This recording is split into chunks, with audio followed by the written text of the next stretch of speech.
Cantémosle, cantemos ya la margarita. Niña pequeña, la más risueña, la más bonita. Cantémosle, cantemos ya. Good afternoon, Cindy. Good afternoon. How is going with you? Very well.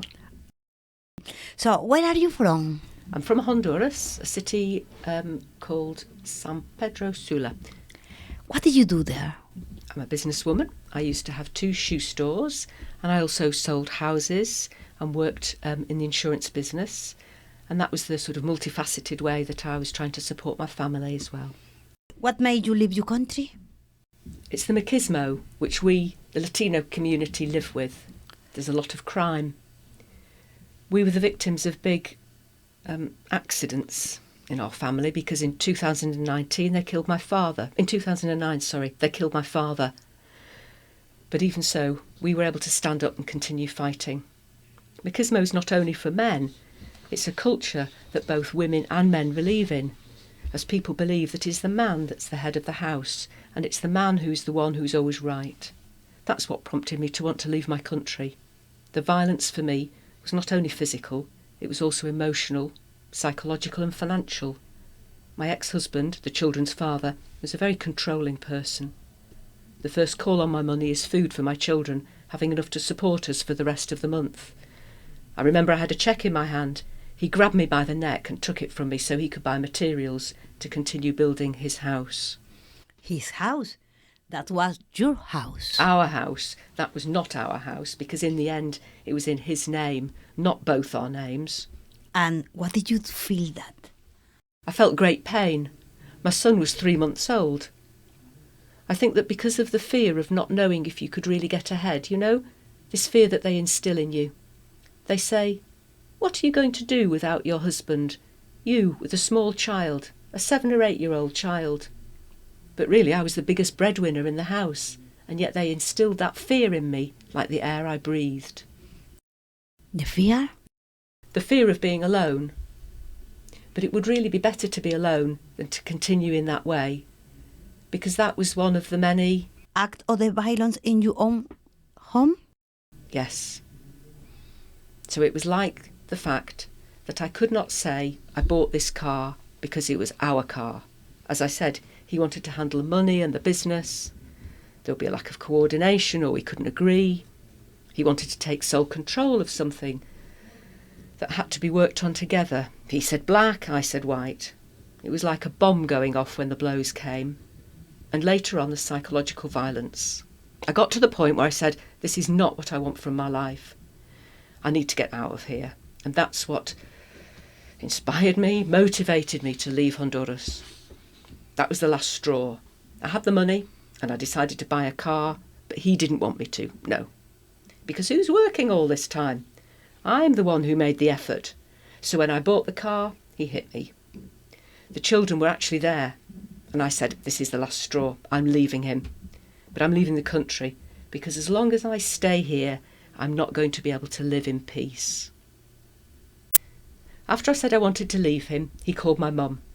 My mum called me, trying to convince me to stay with him, saying, don't leave. Look, you're going to be alone. You're going to leave your children without parents.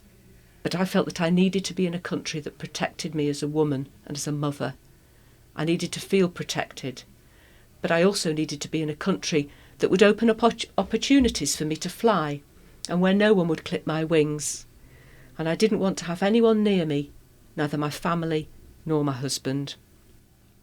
It did open doors for me, it protects me, and today I have my children here now, and I don't have anyone to mistreat or abuse me. It was the best decision I could have ever made. Do you remember the day when you arrived? Yes. I made 2 attempts. First time I came, I have family in England, I was here for 6 months. I returned.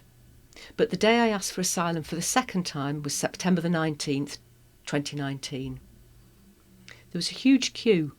I was last, with butterflies in my stomach. I remember that there were 2 migration booths. There was a younger man, and one more adult. He asked me, "Are you from Honduras?" And I said, "Yes, I am from Honduras." "Your country is very dangerous," he said.